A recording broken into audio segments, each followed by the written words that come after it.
Turkey strikes Iraq, Syria after attack near Ankara. Harris hints at court reform with few details in Pennsylvania town hall. North Korean balloon drops trash on South Korean presidency.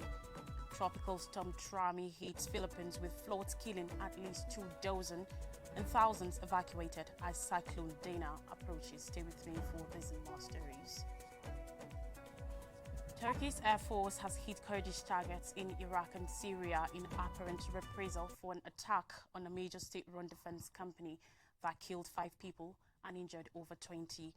32 targets were destroyed in the area offensive on Wednesday, the Ministry of National Defense said, without providing details on the locations that were hit, adding that all kinds of precautions were taken to avoid harm to civilians. The strikes came hours after alleged Kurdish fighters set off explosives and opened fire at the aerospace and defense company TUSAS, which designs, manufactures and assembles civilian and military aircraft, unmanned aerial vehicles, UAVs, and other defense industry and space systems. Ali Yerlikaya, Interior Minister, said the Kurdistan Workers' Party (PKK) was believed to be behind the attack. Defense Minister Yasser Gula also pointed his finger at the PKK. There was no immediate statement from the PKK, but the assault came a day after Bevlet Beseli, the leader of Turkey's far-right nationalist movement party MHP, allied with President Recep Tayyip Erdogan's Justice and Development Party AKP, raised the possibility that the PKK's imprisoned leader Abdullah Öcalan could be granted parole if he renounces violence and disbands his organization. Erdogan said during a meeting with Russian President Vladimir Putin on the sidelines of a meeting of the BRICS developing economies in Russia that he condemned the heinous terrorist attack. The Iraqi embassy in Ankara issued a statement condemning the attack on TUSAS. Turkey frequently conducts airstrikes against the PKK in Iraq and against a Kurdish group in Syria affiliated with the PKK. The UAVs produced by TUSAS have been instrumental in Turkey gaining the upper hand in its fight against Kurdish fighters. Öcalan's group has been fighting for autonomy in southeastern Turkey in a conflict that has killed tens of thousands of people since the 1980s. It is considered a terrorist group by Turkey and its Western allies. The country's major pro-Kurdish Dem party, which also condemned the TUSAS attack, noted that it had happened at a time when the possibility of a dialogue to end the conflict had emerged. According to reports, many now question whether there is still room for peace. On U.S. 2024 election, Kamala Harris, Vice President, has suggested that she could be open to reforming the United States Supreme Court, mainly in the wake of its controversial decision to end the federal right to an abortion. Appearing on Wednesday at a town hall in Pennsylvania, Harris, the Democratic candidate for the presidency, indicated that she is receptive to possible change but offered few details in a brief reference. It was one of 2 key governmental changes that were floated during the town hall, the other being an end to filibusters. Harris has earlier expressed support for nixing the filibuster. The term refers to the process of stalling a congressional debate indefinitely so that a measure fails to come to a vote. During the town hall, she made clear that any likely reforms to both the Supreme Court and the filibuster stem from outrage over an erosion of abortion rights in the United States. The country's apex court has set under rising scrutiny in recent years, particularly as the court has queued for the right word.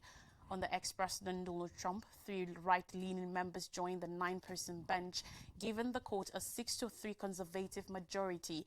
Trump is once again running for re-election as the Republican nominee, and he has used the court appointments as a campaign tool. But Harris has sought to rally voters displeased with the court's recent decisions, particularly the 2022 ruling to overturn Roe v. Wade in a case called Dobbs v. Jackson. She blamed the court for taking away a precedent that had been in place for 50 years, protecting a woman's right to make decisions about her own body. That decision has reverted control over abortion access to individual states, opening the door to harsh abortion bans in Republican-led parts of the country. Authorities have said garbage carried by a North Korean balloon has landed on South Korea's presidential compound in the second such incident in recent months. A balloon sent from across the inter-Korean border dumped rubbish on the compound in Seoul's Yongsa district, but no dangerous items or materials were found, South Korea's Presidential Security Service said in a statement on Thursday. According to reports, the balloon contained propaganda leaflets ridiculing President Yoon Suk-yeol and his wife. The incident comes after Kim Yo-jong, the influential sister of the North Korean leader Kim Jong-un, earlier this week asserted that authorities have found and removed political motivational rubbish sent by the ROK scum, referring to South Korea's official name, the Republic of Korea. According to report on Tuesday, the reckless infringement upon the sovereignty of the DPRK by the ROK military gangsters is a hideous military provocation that can never be pardoned, Kim said, referring to North Korea's official name. Seoul will have to experience that firsthand so as to know properly how dangerous of an act it committed and how terrible and fatal the consequences it brought on itself are, Kim said, according to report on Tuesday. Pyongyang has floated thousands of balloons carrying refuse and propaganda leaflets across the border since May in reaction to propaganda leaflet dropped in the north by South Korean activists. Thursday's incident marks the second time a balloon has discarded refuse on the South Korean president's office following a similar case in July, raising concerns about the vulnerability of major South Korean sites in the event of a North Korean attack. On climate crisis now, on Thursday, extensive flooding and landslides set off by a tropical storm in the northeastern Philippines left at least 24 people dead, swept away cars and urged authorities to scramble for motorboats to rescue stuck villagers, some on rooftops.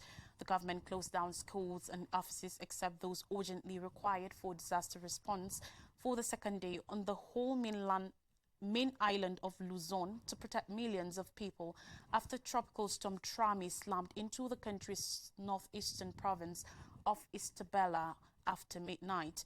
The storm, known as Christine in the Philippines, was blowing over Aguinaldo town in the mountain province of Ifugao after dawn with sustained winds up to 95 kph, that's 59 mph, and gusts up to 160 kph, 99 mph.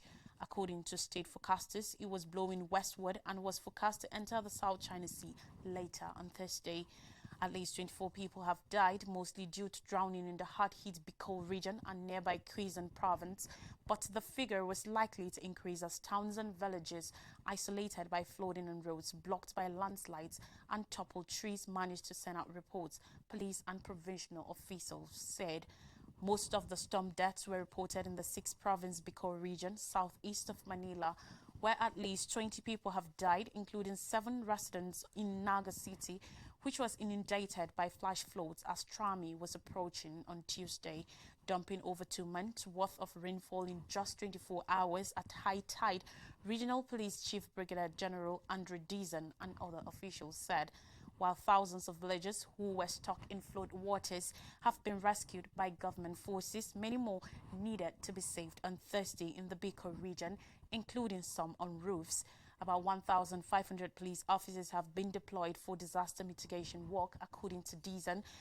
We can't rescue them all at once because there are so many and we need additional motorboats. Dizon said, according to report, we are looking for ways to deliver food and water to those who were trapped but could not be evacuated just right away. Flash floods swept away and submerged cars in some parts of Naga City, while mud floods from Mayon, one of the country's 24 active volcanoes in Neba Albi province, engulfed numerous vehicles, according to Dizon. Stormy weather remained in the region, hampering relief efforts, officials said. The government's disaster mitigation agency said over 2 million people were impacted by the storm, including 75,400 villagers who were displaced from their homes and are sheltering on safer ground. Around 20 storms and typhoons batter the Philippines each year. In 2013, Typhoon Haiyan, one of the strongest recorded tropical cyclones in the world, left more than 7,300 people dead or missing and flattened entire village. Still sticking with climate crisis in India's eastern states of Odisha and West Bengal, authorities are evacuating hundreds of thousands of people from coastal areas as a powerful cyclone approaches the region. The India Meteorological Department IMD said Cyclone Dana, presently over the Bay of Bengal, is anticipated to cross the coasts of the two states between midnight on Thursday and Friday morning, with wind speeds of 100 to 110 km per hour and gusting up to 120 km per hour. Nearly a million people from the coastal areas are being evacuated to cyclone centers, Odisha's Health Minister Mukesh Mahaling said, according to reports. In neighboring West Bengal, evacuations of over 100,000 people have started, said Bankim Chandra Hazra, a government minister. The eye of the storm is predicted to make landfall early on Friday close to the coal-exporting port of Damara, closely 230 kilometers, 140 miles southwest of West Bengal's capital, Kolkata. Officials said flights to and from airports in the capitals of both states, including Kolkata's Netaji Subhas Chandra Bose International Airport, will be suspended from Thursday evening to Friday morning. The IMD cautioned fishing crews to stay off the water. Both states have shut down schools in areas expected to bear the brunt of the storm. Authorities in Odisha cancelled about 200 trains, according to reports. Tourists in coastal areas of both states were told to leave beach resorts and move to shelters. In Odisha's city of Puri, tourists rushed to the railway station to leave, according to rail spokesperson Kushik Metia. Dana is also expected to affect neighboring low-lying Bangladesh, where the leader of the interim government, Muhammad Yunus, said that extensive preparations are being made. Extreme storms lashed coastal cities in India and Bangladesh during the cyclone season from April to December each year, triggering extensive damage. Odisha's worst cyclone in recent years was in 1999, which raged for 30 hours and killed 10,000 people. At least 16 people were killed when a cyclone lashed India and Bangladesh in May, packing speeds of up to 135 kilometers per hour. On more stories now, and in Africa, Ethiopian Prime Minister Abiy Ahmed meets Russian President Putin at BRICS.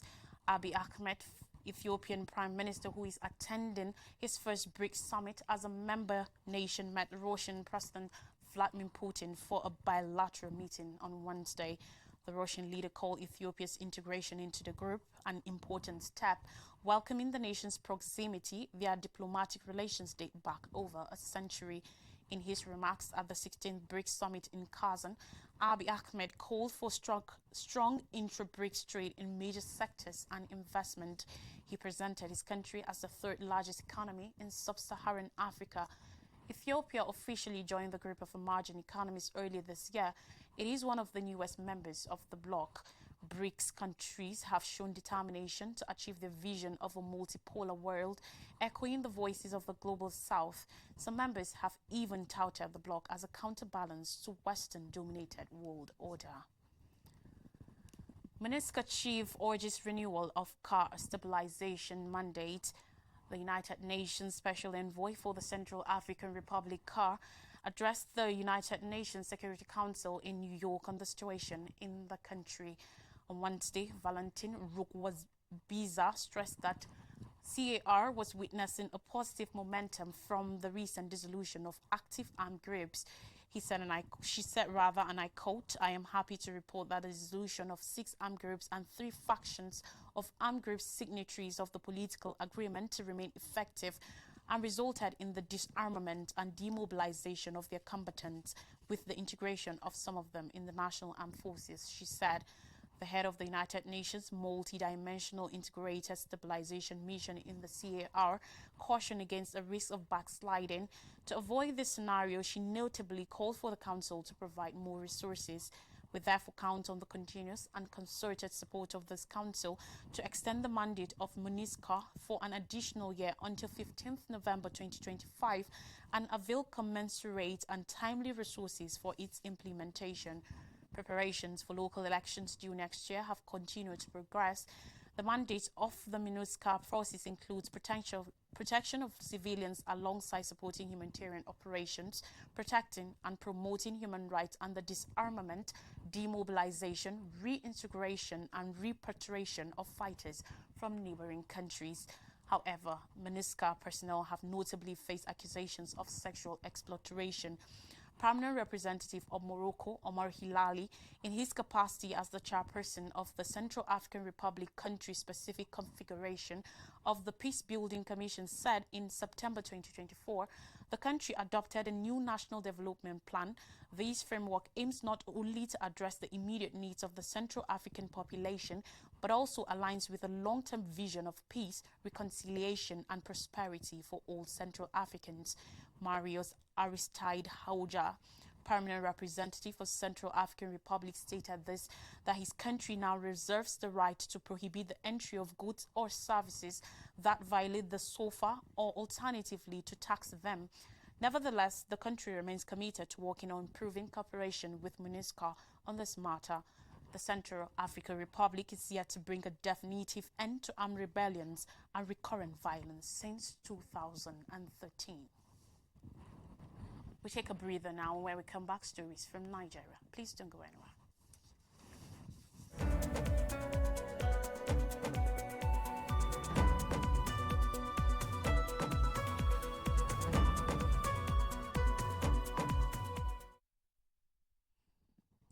Welcome back on Stories from Nigeria. Now we begin in the wake of a recent development. Private sector opposition divided on Tinubu's cabinet shake-up.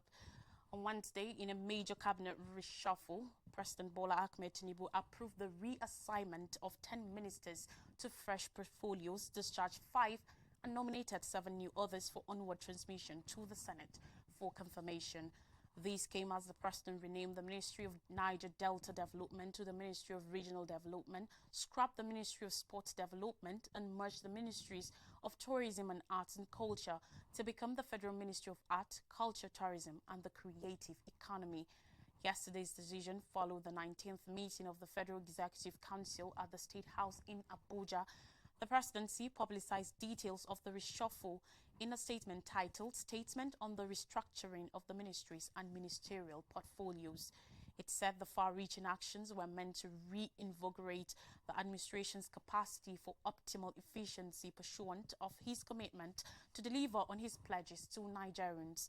The ministers who were relieved of their duties are the Ministers of Women Affairs, Uju Kennedy Ohaneye, Tourism, Lola Adejon, Education, Tahir Mamman, Youth Development, Dr. Jamila Bio Ibrahim, and State for Housing and Urban Development, Abdullahi Gwarzo. The president thanked the outgoing members of the Federal Executive Council for their service to the nation while wishing them the best in their future endeavors, according to the statement. Tinubu also reassigned new portfolios to 10 ministers on his cabinet. According to the presidency, the present Minister of State for Education, Dr. Yusuf Sununu, is now Minister of State for Humanitarian Affairs and Poverty Reduction. The Minister of State for Health, Dr. Olatunji Alausa, is now Minister of Education. Minister of State for Water Resources and Sanitation, Bello Goronyo, is now Minister of State for Works. The Minister of Niger Delta Development, Abubakar Momo, is now Minister of Regional Development, overseeing the activities of all the regional development commissions. The commissions to be under the supervision of new Regional Development Ministry are the Niger Delta Development Commission, in Southeast Development Commission, the Northeast Development, and the Northwest Development Commission. Meanwhile, the Minister of State for Steel Development, Uba Ahmadu, is now the Minister of State for Regional Development. The Minister of Industry, Trade and Investment, Dr. Doris Uzoka Anite, will now be the Minister of State for Finance. Minister of Sports Development, John Eno, is now the Minister of State Trade and Investment, and the Minister of State Police Affairs, Iman Suleiman Ibrahim, is now Minister of Women Affairs. The Minister of State for Youth Development, Ayodele Oluwande, is now Minister for Youth Development, while the Minister of State Environment, Dr. Salako Adebayo, is now Minister of State for Health. Tinubu also nominated 7 new ministers pending their confirmation by the Senate. They are Dr. Nentawe Yilwado from Plateau State as Minister of Humanitarian Affairs and Poverty Reduction, Mohamedou Yadi Sokoto as Minister of Labour and Employment, Bianca Odumegu Ojuku Imo as Minister for State Foreign Affairs, Dr. Jumoke Oduwole Ogun State as Minister of Industry, Trade and Investment, Idi Meha Kaduna as Minister of Livestock Development, Yusuf Atakano as Minister of State Housing and Urban Development, Dr. Suwaiba Ahmed Kano as Minister of State for Education. Tinubu charged the latest appointed ministers as well as their reassigned colleagues to see their appointment as a call to serve the nation. Additionally, Shehu Diko was appointed as chairman of the National Sports Commission and Sunday Dare as former sports minister as special advisor to the president on public communication and orientation, working from the Ministry of Information and National Orientation, saying that all appointees must understand the administration's eagerness and determination to set Nigeria on the path to irreversible growth and invest the best of their abilities into the actualization of the government's priorities. According to report, the appointments of the ministers are subject to the approval of the National Assembly. The newest development comes nearly 4 weeks after the presidency first openly confirmed that Tinubu will soon rejig his cabinet. And finally on the news, Senate urges National Summit on out-of-school children in reaction to the alarming increase in insecurity and connected criminal activities linked to the rising number of out-of-school children across the nation. The Senate convened a national summit on Wednesday targeted at finding long-term solutions to this pressing issue. This initiative was triggered by a report from the Senate Committee on Education, Basic and Secondary, following a motion introduced by Senator Usman Lawal Adamu Kaduna Central, stressing the urgent need to tackle the out-of-school children crisis in Nigeria. Senator Adamu stressed in his opening remarks that over 20 million children are presently out of school, with a major proportion residing in the country's northern regions. Senator Barrow Jibril's Deputy Senate President expressed the gravity of the situation, stating, "Mr. President, I must comment on this report as it addresses a critical issue. If ignored, it could become a ticking time bomb that will affect us, especially in the northern part of the country. The number of children wandering the streets without education is alarming and requires our immediate attention." He emphasized that the solution to this catastrophe transcends the capabilities of any single government level, calling for a collective effort from local, state and federal governments, traditional and religious leaders, as well as parents. Senator Tahir Mohammed Mungunu, APC Borno Central, the Senate whip, shared his journey relating how missionaries encouraged him and his late brother to attend school, illustrating the transformative effect of education. Senate President Senator Godswill Akpabio emphasized that the ongoing issues of banditry, Boko Haram, kidnapping and other criminal activities in the country stem from the out-of-school children crisis. He called on his colleagues to take decisive actions to tackle this issue effectively.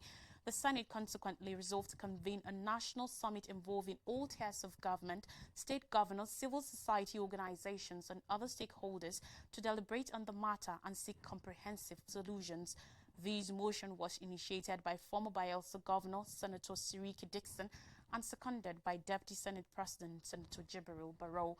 Most senators expressed their support for the initiative when put to a vote.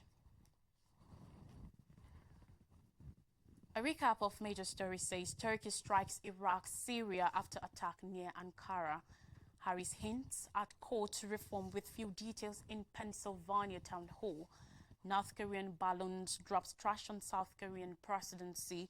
Tropical storm Trami hits Philippines with floods killing at least 2 dozens and thousands evacuated as Cyclone Dana approaches. And that's all in the news. Thanks for watching. I remain Lois Turaki. Bye for now.